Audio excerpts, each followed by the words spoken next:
What's going on, YouTube? In today's YouTube video, we will be discussing which remote control car you should get. Everyone's different. Everyone has different tastes, different preferences, and one person may veer this way, you may veer that way, and people tend to veer both ways at once, right?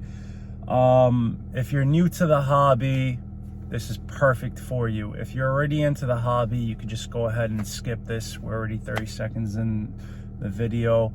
But yeah, all right, so you've seen a couple of cool videos of remote control toy cars. They're not like children's toys, but actual hobby grade RC cars and remote control cars or trucks, buggies, whatever it may be. And you want to get into the hobby, right? You're telling yourself, yes, I want to get one. Yes, I want to get into it. But you don't know what to buy, where to buy it, what you should buy. And this video is going to be very vague in a sense that I'm going to steer you in the right direction, but that direction is going to be various directions.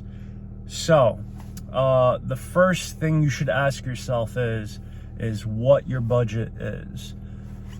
You could probably get into the hobby for like $200. You could very well end up spending well over $2,000 plus.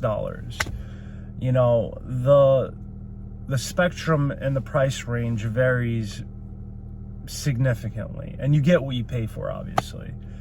So budget's done. The second most important question you should ask yourself is, do I want a on-road car or an off-road car?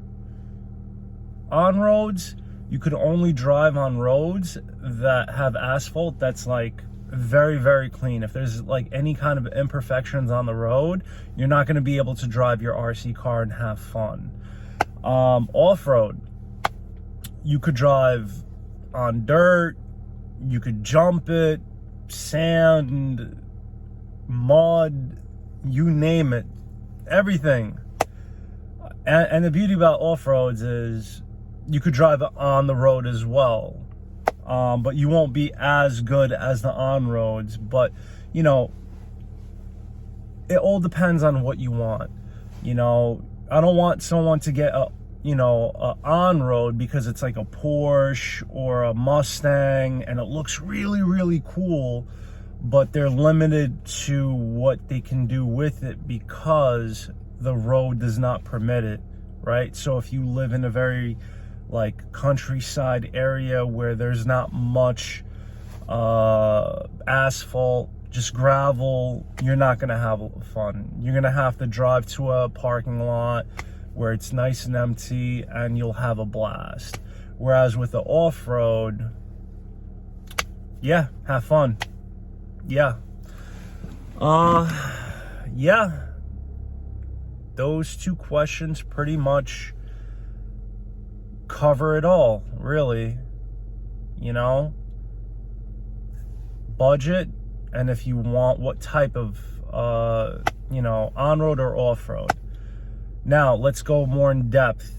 Now, you decided what your budget is, and you decided what kind of car you want, whether it's on-road or off-road. Now let's talk about powertrain. Do you want electric, nitro, or gas-powered? All right, let's start driving. Sorry about that. All right, so electric, the batteries are expensive, the charger is expensive. There's a lot of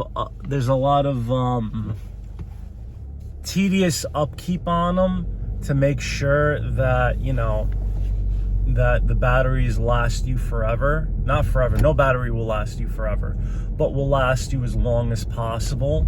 So with the battery powered RC car, you got to make sure you charge it correctly, and you got to make sure you store them correctly, because these things, especially if they're LiPo batteries, they can explode or light up on fire. So you got to make sure like you get yourself like a surplus military grade ammo box so you could store your batteries in there, which is what I do. And then the thing about the batteries is, the battery powered RC cars is, let's just say you charge up the batteries. Oh, sorry about that. All right, let's just say you charge up the batteries fully and you're about to go outside and have fun, but all of a sudden it started raining and you're like, you know what, I'm not even gonna go play with my RC car anymore, but your battery is fully charged. You need to take that battery and you need to put it into the battery charger and put it into storage mode, which takes a very long time. Yeah, so that's the pluses and minuses about electric. Plus electric, you put it in, no sound, no nothing, plug and play, exactly like that. All right, so that's one of the powertrains. The second powertrain is Nitro.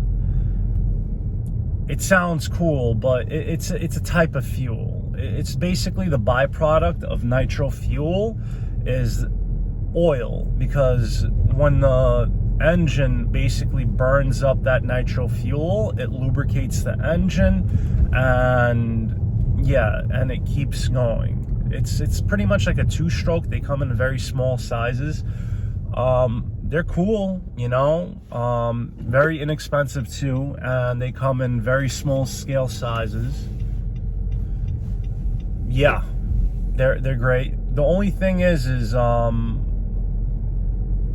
tuning them. So let's just say you have your RC car tuned for wintertime, and you know, it's summertime, the car's not going to run right, because the fuel to air ratio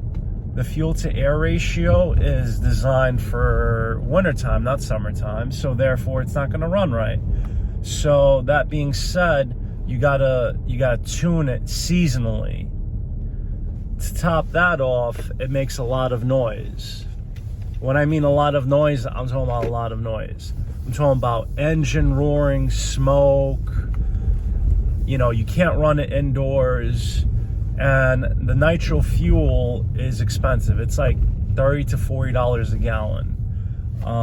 But don't let that mislead you. A 1 gallon tank, a 1 gallon fuel nitro tank will last you quite a long time, because you know, these nitro fuel tanks, they're like very low. You just like a little dash of nitro fuel and it'll fill up the tank, and you'll run that RC car for like a good 30 to 45 minute run time. And once you run a full tank, you're gonna want to let it cool down, because you don't want to overheat the engine. So yeah, so that's nitro. Now we're talking about gas. 93 octane. Go to Mobil 1, Shell, whatever gas station you prefer. You get 93 octane. This is just like your conventional weed whacker lawnmower. You get yourself like a gallon jug, or like 2 gallon, whatever you want, whatever, and you mix it with 2-stroke motor oil, right? The ratio, right? You mix it up, and yeah, you run it. The gas-powered remote control toy cars usually come in 1/5 scale.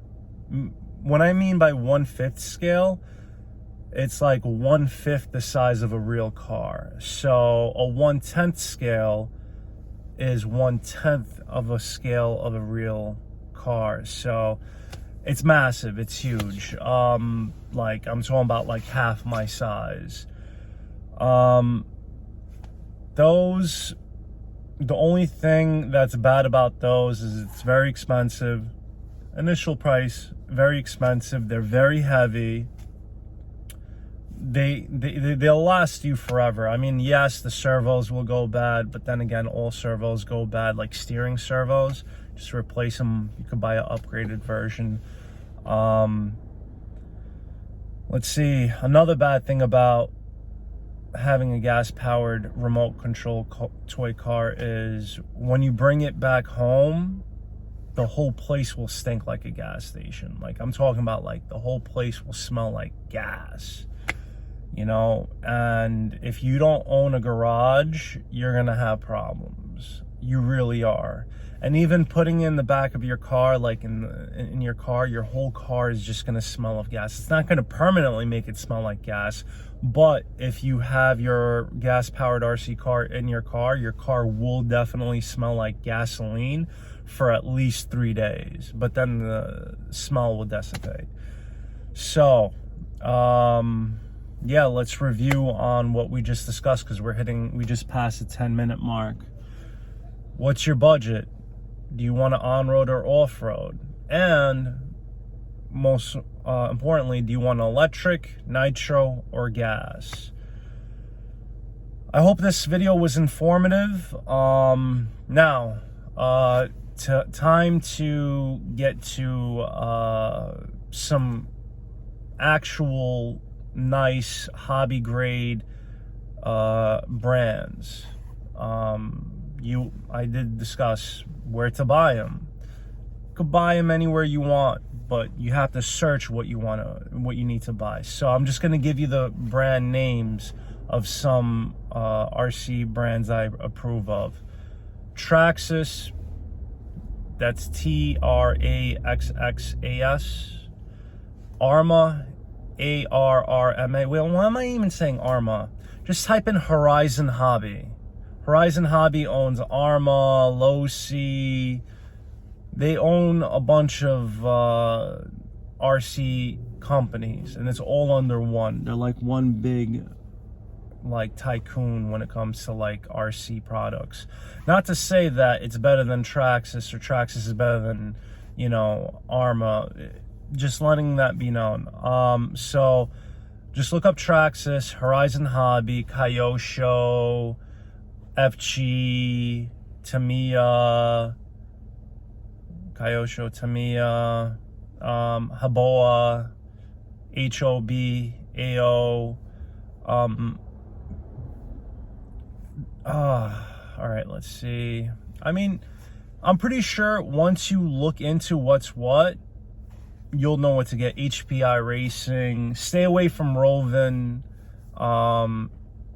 Stay away from like non-name brand RC cars, or like Fugazi type RC cars, because at the end of the day, they may seem cool, they may be cheaper or cheap, period, but it all comes down to parts availability. It all comes down to customer service. Red Cat Racing is another one that's good. All in all, yeah, my first RC car was a rear-wheel drive Traxxas Stampede Nitro, and that was like 15 plus years ago. So I still have it. It still runs, you know. So that being said, you know, this hobby is expensive, but as long as you don't crash it and you take care of your RC cars, they will literally last you forever. Hopefully this video was informative. Like, comment, subscribe. If you want to see some RC content, feel free to check out my other YouTube channel, Insane G. That's INSANE. Then you put a space, then the letter G. That's where I post most of my remote control toy car content. That should give you an idea of my background and the legitimacy of what I'm telling you, instead of some Joe Schmo telling you, hey, look, listen, did I tell you what to buy? No, I just guided you in the right way. So yeah, right now, if you ask me, I prefer to go electric. I love electric. But one thing that sucks about electric is the general public appeal about it. Now if you're watching this long, type in good job in the comments so I know that you're listening. All right, so what I mean by public appeal is, all right, so imagine me in a public park, I'm 6'3", I got glasses, I got a beard, and I'm in a park where kids are there, where parents are there. You know, you got parents in the, you know, in the children's section. They're, you know, they're watching their kids and they're making sure that their kids are having fun. If I'm out there and I'm running one of my electric cars, no one pays attention to me. I might get some looks like, look at this nerd, right? But little do they know that they're looking at a $1,000 plus RC car. So that's where electric sucks. But if I was to take a nitro car out or a gas powered car out, it could be a $150 nitro car. If I put nitro fuel in it and I start it, brung, brung, brung, and it makes that noise, I kid you not, everyone will stop. They'll pull out their phones and they will literally be like, wow.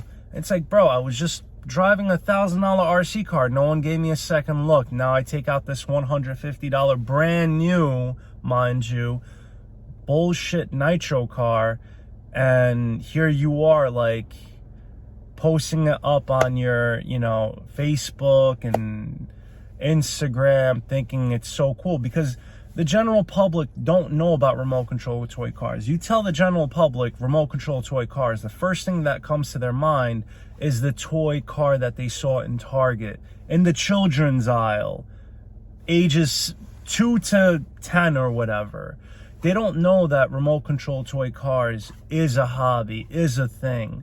So yeah, that's the only thing that sucks about electric. That's the only beauty about having a gas and nitro car, is that you will get that wow factor. People will literally stop and be like, what the fuck? Excuse my language. They'll be like, what the hell?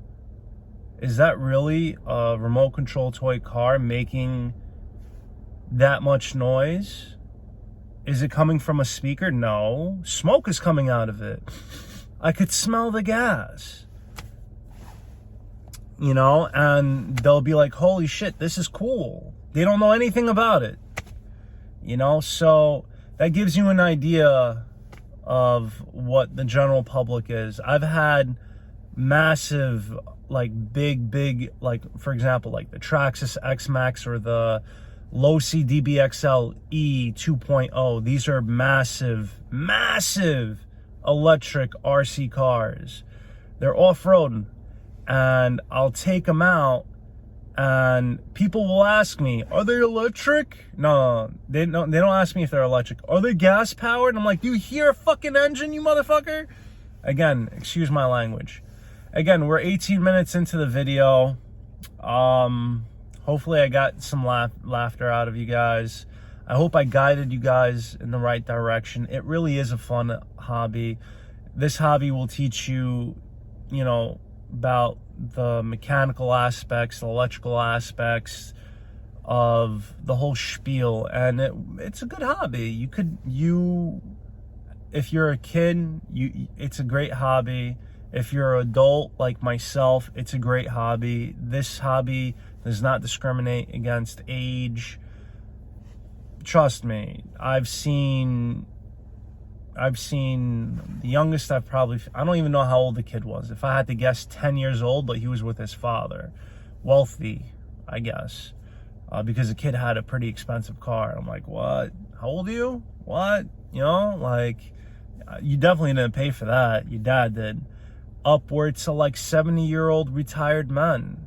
So yeah, this video is 19 minutes long. Like, comment, subscribe, hit the bell's notification button. The only reason why I'm making this video is because it's been over a month since I last posted my YouTube video, and I have to post at least once a month. I've been super busy doing a lot of things, so I'm sorry. So I'm just trying to I'm just trying to stay monetized, guys. Hopefully I guided you guys in the right direction. I hope you buy the RC car of your dreams. I hope you have lots and lots of fun.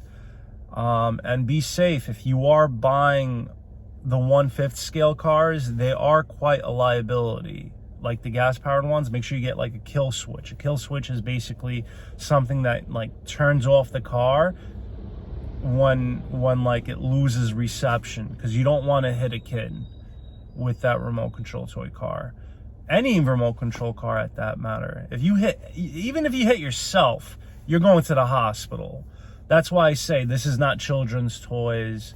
Anything that says may cause serious injury or harm or death, you know it's not a toy. So like, comment, subscribe, hit the bell's notification button.